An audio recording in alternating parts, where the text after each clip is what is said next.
जय श्री कृष्णा। नमस्कार दोस्तों, स्वागत है आप सभी का हमारे YouTube चैनल में। आज के इस वीडियो में जीवित पुत्रिका व्रत की 4 कहानी सुनाएंगे जो इस प्रकार है। नर्मदा नदी के तट के पास एक कंचनवटी नाम का एक नगर था जो कि काफ़ी प्रसिद्ध नगर था। उस कंचनवटी नगर का राजा मलय केतु था जो उस नगर पर अपना राज चलाता था। नदी के बगल में एक मरुस्थल वाली भूमि थी। उस मरुस्थल भूमि को लोग बालूहाटा कहते थे। वहाँ पर एक बहुत बड़ा विशाल सा पाकड़ का पेड़ था और उस पेड़ पे एक चील रहती थी जहाँ पर वह अपना रैन बसेरा करती थी। पेड़ के नीचे एक गुफा था जिसमें एक सियारिन रहती थी। सियारिन एवं चील दोनों में काफ़ी घनिष्ठ मित्रता थी। दोनों एक दूसरे को बहन कहते थे। चील सियारिन ने एक दिन महिलाओं को नदी के तट पर व्रत करते देखा। तब सियारिन चील से बोली, बहन जाओ और जाकर पता करो कि ये महिलाएं कौन सा व्रत कर रही हैं। चील गई और पता की और महिलाओं से पूछी कि आप कौन सा व्रत कर रही हो। महिलाएं बोली, हम लोग जीमुतवाहन भगवान की पूजा कर रहे हैं। इस जितिया व्रत को करने से पुत्र की प्राप्ति होती है। यह सुनकर चील ने आकर सब बात सियारिन से बताई तो उन दोनों ने मिलकर संकल्प लिया कि हम लोग भी इस व्रत को करेंगे। दोनों ने जीमुतवाहन की पूजा सच्चे मन एवं श्रद्धा से की और निर्जला व्रत रखा। जिस दिन सियारिन एवं चील ने इस व्रत को रखा था उस दिन उस नगर के एक बहुत बड़े व्यापारी की मृत्यु हो गई थी। उस व्यापारी का दाह संस्कार उसी मरुस्थल वाले भूमि पे किया गया था जहाँ पे चील एवं सियारिन रहते थे। धीरे धीरे समय गुजरता जा रहा था। रात पास आती जा रही थी। उस सियारिन को भूख भी तेज हो रही थी। जब वो सियारिन मुर्दा देखी तो वो अपने आप को रोक नहीं सकी और उसने उस मुर्दा को खा लिया, जिसके कारण उस सियारिन का व्रत टूट गया। मगर दूसरी तरफ चील ने अपने आप पे नियंत्रण रखा एवं दूसरे दिन विधि विधान से व्रत का पालन किया। सियारिन एवं चील अगले जन्म में दोनों ब्राह्मण के घर पुत्री के रूप में जन्म लेती हैं। चील बड़ी बहन बनी, उसका नाम सिलवती रखा गया। सिलवती की शादी बुद्धिसेन के साथ हुई। सियारिन छोटी बहन के रूप में जन्म ली तथा उसका नाम कपूरावती रखा गया। उसकी शादी नगर के राजा मलय केतु से हुई। अब कपूरावती कंचनवटी नगर की रानी कहलाने लगी थी। भगवान जीमुतवाहन के आशीर्वाद से सिलवती के 7 बेटे हुए तथा कपूरावती के सभी बच्चे जन्म लेते ही मर जाते थे। समय बीतता गया। समय बीतने के साथ साथ सिलवती के 7 पुत्र बड़े हो गए। वह सभी राजा के दरबार में काम करने लगे। कपूरावती के मन में यह देखकर ईर्ष्या की भावना आ गई। एक दिन अश्विन मास के कृष्ण पक्ष के अष्टमी तिथि को, जिस दिन सिलवती जितिया का व्रत की थी, उसी दिन रानी कपूरावती ने राजा से कहकर सिलवती के 7 पुत्र का सर कटवा दिया और उन्हें 7 नए नए बर्तन मंगवाकर उसमें रखकर एवं लाल कपड़े से ढकवा कर सिलवती के घर भेजवा दिया। यह देखकर भगवान जीमुतवाहन ने मिट्टी की 7 भाइयों के सर बनाए और सभी के सर को उनके धड़ से जोड़कर उसमें जान डाल दिया, जिससे सिलवती के 7 पुत्र पुनः जीवित हो गए और वह सभी भाई अपने घर को लौट गए। जो कटे हुए सिर रानी ने भेजे थे वह सभी फल फूल बन गए। वहीं दूसरी तरफ रानी कपूरावती बुद्धिसेन के घर से पुत्रों के मृत्यु का समाचार सुनने के लिए बहुत व्याकुल थी। जब बहुत देर तक कोई खबर नहीं आया तो रानी कपूरावती स्वयं ही बड़ी बहन के घर चली गई। वहां सबको जिंदा देखकर वो बेहोश हो गई और गिर पड़ी। जब होश आया तब वो सारी बात अपनी बड़ी बहन सिलवती को बताई। अब उसे अपने किए पे बहुत पछतावा आ रहा था। भगवान जीमुतवाहन की कृपा से सिलवती को पूर्व जन्म की बातें याद आ गई। वह कपूरावती को लेकर उसी पाकड़ के पेड़ के पास लेकर गई और उसे सारी बातें बताई। सभी बात सुनकर कपूरावती फिर से बेहोश हो गई और उसकी मृत्यु वहां पर हो गई। जब राजा को इसकी खबर मिली तो उन्होंने उसी जगह पर जाकर पाकड़ के पेड़ के नीचे कपूरावती का दाह संस्कार कर दिया। किसी गांव में दो बहनें रहती थी। एक का नाम सुखिया, दूसरी का नाम दुखिया था। दोनों का भाग्य उनके नाम जैसा ही था। दुखिया बहुत गरीब थी और बहुत दुखी रहती थी और सुखिया बहुत अमीर थी और हमेशा खुश रहती थी। दोनों एक ही गांव में रहती थी। दुखिया सुखिया के घर में काम करती थी, साफ सफाई करती थी, खाना बनाती थी और जो खाना बच जाता था वह खाना सुखिया दुखिया को दे देती। इसी तरह दुखिया का घर चलता था। समय बीतता गया। दोनों के बच्चे हुए। सुखिया के 2 पुत्र थे और दुखिया के भी 2 पुत्र थे। एक बार की बात है, जब जितिया का व्रत आया, दोनों बहनों ने जितिया का व्रत रखा। दुखिया सुखिया के घर में काम करती थी। व्रत के दिन दुखिया ने सुखिया के घर जौ चावल साफ किए। उससे जो खुर्दी निकली वह अपने लिए रख ली और साफ चावल सुखिया को दे दिए। फिर साग को चुना। साग में से जो भी डंठल निकला वो अपने पास रख ली और अच्छा साग सुखिया को दे दिया। अब दुखिया ने सुखिया के घर सारा खाना बना दिया और अपने घर चावल की खुर्दी और साग की डंठल लेकर आई। फिर दुखिया ने अपने घर आकर खुर्दी के चावल और साग का डंठल बनाकर वह खाना अपने बच्चों को खिलाया और वही खाना खुद खाई और उसके बाद दुखिया सोने चली गई। आधी रात में एक बूढ़ी माँ उसके घर पर आकर दरवाजा खटखटाने लगी तो दुखिया पूछती है कौन है। तब बूढ़ी माँ बोलती है बेटी मैं हूँ, दरवाजा खोलो। दुखिया ने उठकर दरवाजा खोला तो दुखिया ने पूछा माई आपको क्या चाहिए, इतनी रात में आप यहाँ किस लिए आई हैं। तब बूढ़ी माँ ने बोला बेटी मुझे बहुत भूख लगी है, कुछ खाने को दे दो। दुखिया उसे घर के अंदर ले आती है और कहती है माई हम लोग बहुत गरीब हैं, आज मैंने खुर्दी के चावल और साग के डंठल बनाए हैं, क्या आप उन्हें खाएंगी। तो बूढ़ी माँ कहती है हाँ बेटी क्यों नहीं, मुझे बहुत भूख लगी है, जो भी हो तुम ले आओ मैं वही खा लूँगी। तब दुखिया अंदर जाकर खुर्दी का चावल और साग की डंठल ले आती है और बूढ़ी माँ को दे देती है। बूढ़ी माँ खाना खाने के बाद कहती है कि मुझे अच्छे से कुछ दिखाई नहीं देता, इतनी रात के अंधेरे में मैं अपने घर कैसे जाऊंगी। तो दुखिया कहती है कोई बात नहीं माई, आप आज यहीं सो जाइए, सुबह अपने घर चले जाना। तो बूढ़ी माँ दुखिया के घर में ही सो जाती है। फिर थोड़ी देर बाद उठकर बूढ़ी माँ बोलती है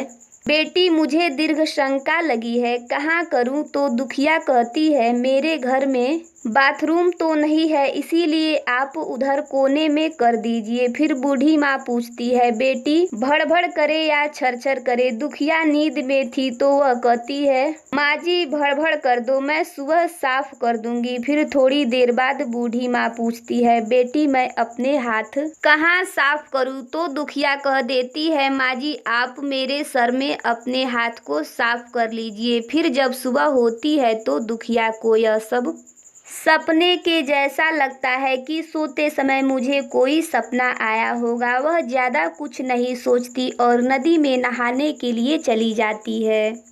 जब वह नदी में नहाती है और अपने बाल धोती है तो उसके बालों से धोते हुए जो पानी बहता है वह सोने का पानी होता है। आसपास की सभी महिलाएं यह देखकर चकित हो जाती हैं और कहती हैं तुम्हारे बालों से तो सोने का पानी गिर रहा है, क्या बात है। फिर उसे रात की सारी बात याद आ गई। वह दौड़कर अपने घर की ओर भागती है और यह सोचती है कि उसका घर दीर्घशंका से गंदा हुआ होगा, पहले उसको साफ करना होगा, तब स्नान करूंगी। जब वह अपने घर जाती है तो देखती है कि घर के हर कोने में ढेर सारा सोना बिखरा पड़ा है। यह सब देखकर दुखिया बहुत खुश हो जाती है और सोचती है कि जुमुतवाहन भगवान की कृपा है, यह सब तो माता का रूप धारण करके मेरे घर आई और मुझे इतना आशीर्वाद दिया।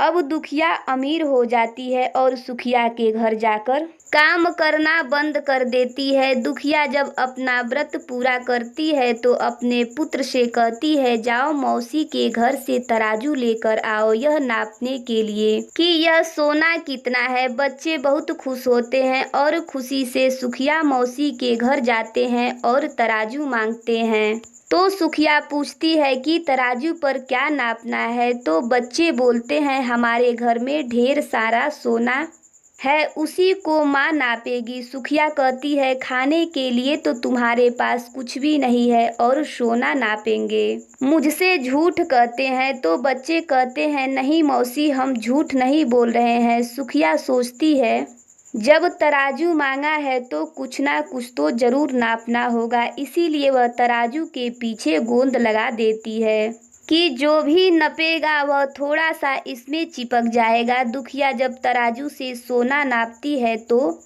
सोने के कुछ टुकड़े उस गोंद में चिपक जाते हैं। जब बच्चा तराजू लौटाने जाता है तो सुखिया उसे उलट पलट कर देखती है तो उसे तराजू में सोना लगा हुआ मिलता है। सुखिया सोचती है, उसके घर में जरूर कहीं से सोना आया होगा, इसीलिए वह कई दिन से काम पर भी नहीं आ रही है।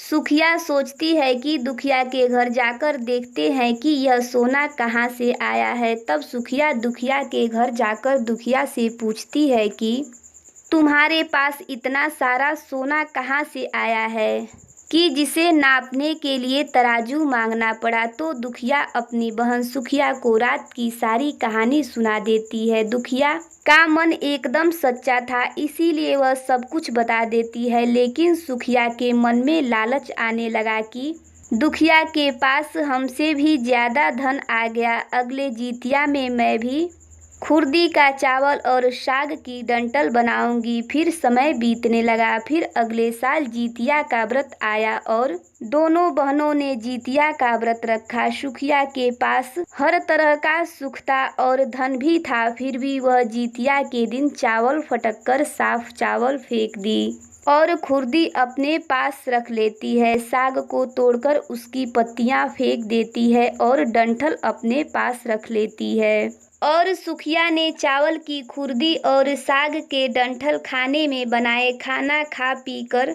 पूजा पाठ कर कर सुखिया सोने चली गई। फिर आधी रात में उसके घर में बूढ़ी माई आई और दरवाजा खटखटाया। सुखिया उसका इंतजार ही कर रही थी। वह तुरंत दरवाजा खोलकर बूढ़ी माँ को अपने घर के अंदर ले आती है। बूढ़ी माँ कहती है, बेटी मुझे भूख लगी है, कुछ खाने को दे दो। तो सुखिया कहती है, मैंने खुर्दी का चावल और डंठल का साग बनाया है। तब बूढ़ी माँ बोलती है, कोई बात नहीं, मैं खा लूँगी। तो सुखिया खाना लगा देती है और बूढ़ी माँ खाना खा लेती है और खाना खाने के बाद बोलती है कि मैं घर नहीं जा सकती, मुझे दिखाई नहीं देता। तो सुखिया कहती है, कोई बात नहीं माँ जी, आप यहीं सो जाइए। थोड़ी देर बाद बूढ़ी माँ फिर बोलती है कि बेटी मुझे दीर्घ शंका लगी है, कहाँ करूँ। तो सुखिया कहती है, वहीं कोने में कर लीजिए। थोड़ी देर बाद बूढ़ी माँ पूछती है कि बड़बड़ करूँ या छरछर। इस समय सुखिया को याद नहीं आता कि दुखिया ने क्या बोला था। तो सुखिया बोलती है, माँ जी छरछर कर दीजिए। फिर बूढ़ी माँ पूछती है, बेटी मैं अपने हाथ कहाँ साफ करूँ। तो सुखिया कहती है, मेरे सर में साफ कर लीजिए। बूढ़ी माँ अपना हाथ सुखिया के सर में साफ कर देती है। जब सुखिया सुबह उठती है तो उसका पूरा घर गंदगी से भरा होता है और उसके बाल में भी बहुत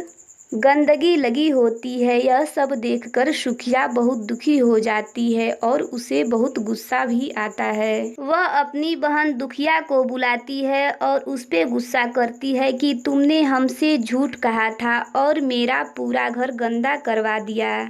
तब दुखिया पूछती है कि तुमने क्या कहा था, भड़भड़ या छरछर। तो सुखिया कहती है, मैंने तो छरछर कहा था। तो दुखिया कहती है कि यहीं पर तो तुमने गलती करी है और तुम्हारे पास तो सब कुछ था, किसी चीज की भी कमी नहीं थी, फिर भी तुमने लालच किया।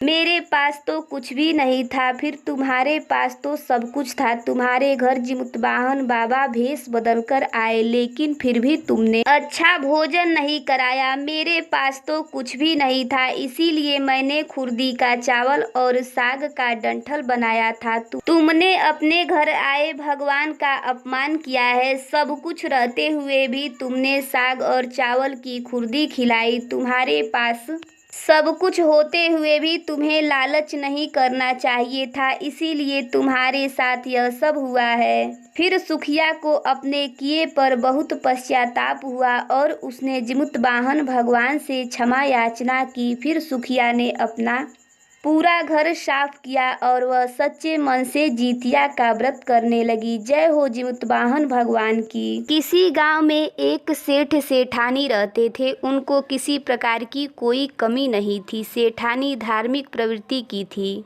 वह मन लगाकर पूजा पाठ किया करती थी और व्रत रखती थी। भूखों को भोजन खिलाती थी, सबकी मदद करती थी। सेठानी जितिया का भी व्रत रखती थी। धीरे धीरे समय बीतता है और सेठानी के घर 2 पुत्र जन्म लेते हैं। अपने पुत्रों की सलामती के लिए सेठानी हर साल नियम पूर्वक से जितिया का व्रत रखती थी। धीरे धीरे सेठानी के पुत्र बड़े हो गए और उनका विवाह भी हो गया। सेठानी की 2 बहुएं घर आ गई। सेठानी की बड़ी बहू सीधी साधी और धार्मिक प्रवृत्ति की थी, लेकिन छोटी बहू बहुत ही घमंडी थी। वह किसी की बात भी नहीं मानती थी। एक बार की बात है, जितिया का त्योहार आया तो सेठानी और उसकी दोनों बहुओं ने जितिया का व्रत रखा। व्रत से एक दिन पहले जब वो पूजा पाठ करके खाना खा रही थी तो कहीं से 2-3 कुत्ते और कुतिया आ गए। सेठानी ने उन कुत्ते कुतियों को खाना डाल दिया और बड़ी बहू भी कुत्ते कुतियों को खाना डाल दिया, लेकिन छोटी बहू कुत्तों को खाना नहीं दिया। एक कुतिया जो गर्भवती थी वो छोटी बहू की तरफ खाने के लिए देख रही थी, लेकिन छोटी बहू ने उसे खाना नहीं दिया, बल्कि उस कुतिया को मारकर वहां से भगा दिया। तब उस कुतिया ने छोटी बहू को श्राप दिया कि जा, तेरी जो भी पुत्र होगा उसका विकास नहीं होगा, वो हमेशा बच्चा ही रहेगा। छोटी बहू इस बात से अनजान थी। फिर सेठानी की दोनों बहुओं ने जितिया का व्रत किया और नियम पूर्वक पूजा पाठ किया। धीरे धीरे समय बीता और सेठानी की दोनों बहुएं गर्भवती हुई। 9 महीने के बाद दोनों बहुओं ने पुत्रों को जन्म दिया। सेठ सेठानी बहुत खुश थे। धीरे धीरे बड़ी बहू का बेटा बढ़ने लगा, लेकिन छोटी बहू का बेटा जैसे का तैसा रहा। उसका बिल्कुल भी विकास नहीं हो रहा था। सेठ सेठानी इस बात से बहुत चिंतित थे। धीरे धीरे कई साल बीत गए, लेकिन छोटी बहू का बेटा जैसा था वैसा ही रहा। तब सेठ जी ने एक संत महात्मा को बुलवाया और सारी बात उन्हें बताई। तब संत महात्मा ने बताया कि ये सब एक कुतिया के श्राप के कारण हुआ है। तुम्हारी छोटी बहू ने एक कुतिया को, जो बहुत भूखी थी और गर्भवती भी थी, उसे खाना नहीं दिया और डंडे से उसे मारकर भगा दिया था। तब उस कुतिया ने तुम्हारी छोटी बहू को श्राप दिया था, उसी के कारण यह सब हो रहा है। तब छोटी बहू ने अपनी गलती के लिए क्षमा मांगी और उसका उपाय पूछा। तब उन संत ने बताया कि अगर तुम अपने हाथ से भोजन बनाकर कुत्ते कुत्तियों को खिलाओगी तो सब कुछ ठीक हो जाएगा और तुम्हारा पुत्र भी ठीक हो जाएगा। फिर छोटी बहू ने ढेर सारे व्यंजन बनाए और सबने मिलकर गांव के सारे कुत्ते कुत्तियों को भोजन कराया। फिर जितिया का व्रत आया तो सेठानी और उनकी दोनों बहुओं ने व्रत रखा। छोटी बहू ने जिमुतवाहन भगवान से क्षमा याचना की और अपने बेटे की सलामती के लिए दुआ मांगी। भगवान जिमुतवाहन की कृपा से उसका बेटा बिल्कुल सही हो गया और सेठ और सेठानी और उनका पूरा परिवार खुशी खुशी रहने लगा। फिर छोटी बहू हमेशा कुत्ते कुत्तियों को भोजन कराती और नियम पूर्वक पूजा पाठ करती। जय हो जिमुतवाहन भगवान की। एक समय की बात है, गंधर्वों के एक राजकुमार थे जो बहुत दयालु, उदार और परोपकारी थे। बहुत कम उम्र में ही उन्हें सत्ता प्राप्त हो गई थी, परंतु उनका मन सत्ता के कार्यभार में नहीं लगता था। कुछ समय बाद ही वह अपना राज्यभार छोड़कर अपने पिता की सेवा के लिए वन को चले गए। वन में उनका विवाह माल्यावती नाम की एक राजकन्या से हो गया। एक दिन जब जिउतवाहन वन में भ्रमण कर रहे थे, तब उन्होंने वन में एक वृद्ध महिला को विलाप करते हुए देखा। उस वृद्धा का दुख देखकर उनसे रहा नहीं गया और उन्होंने वृद्धा से विलाप का कारण पूछा। इस पर वह बोली कि मैं नागवंशी स्त्री हूँ और मेरा एक ही पुत्र है। पक्षी राज गरुड़ के सामने प्रतिज्ञा हुई थी कि प्रतिदिन खाने के लिए उन्हें एक नाग सौंपा जाएगा। इस प्रतिज्ञा के अनुसार आज मेरे पुत्र शंखचूड़ को भेजने का दिन है। वो मेरा इकलौता पुत्र है। अगर मैं इकलौते पुत्र की बलि दे दूं तो मैं किसके सहारे अपना जीवन व्यतीत करूंगी। ये सुनकर राजकुमार का दिल पसीज उठा। उन्होंने कहा, मैं आपके पुत्र के प्राणों की रक्षा करूंगा। ऐसा कहकर वह स्वयं को लाल कपड़े से ढककर बत्सला पर जाकर लेट गए। वहां लाल कपड़े में लिपटे हुए जिउतवाहन को उन्होंने अपने पंजों में दबाया और पहाड़ के शिखर पर जाकर बैठ गए। पक्षी राज गरुड़ ये देखकर आश्चर्य में पड़ गए कि उन्होंने जिसे अपने चंगुल में फंसाया है उसके ना तो आंखों में आंसू है और ना ही मुंह से कोई आह निकल रही है। ऐसा कभी नहीं हुआ। आखिरकार पक्षी राज ने राजकुमार से उसका परिचय पूछा। गरुड़ जी के पूछने पर जिउतवाहन ने वृद्ध महिला से हुई सारी बात उन्हें बता दी। पक्षी राज गरुड़ हैरान हो गए। उन्हें आश्चर्य हुआ कि कोई किसी की मदद के लिए ऐसी कुर्बानी कैसे दे सकता है। गरुड़ राजकुमार जिउतवाहन की बहादुरी देखकर बहुत प्रसन्न हुए और उन्होंने राजकुमार को जीवन दान दे दिया। साथ ही उन्होंने भविष्य में नागों की बलि ना लेने की बात कही। इस प्रकार एक माँ के पुत्र की रक्षा हुई। मान्यता है कि तभी से पुत्र की रक्षा और लंबी आयु के लिए जिउतवाहन भगवान की पूजा अर्चना की जाती है। तो बोलिए जिउतवाहन भगवान की जय। जीवित पुत्रिका व्रत की ये चारों कहानी आप सभी को कैसी लगी कमेंट करके जरूर बताइएगा। चैनल पर पहली बार आए हैं तो चैनल को लाइक शेयर सब्सक्राइब जरूर करिएगा। जय श्री कृष्णा।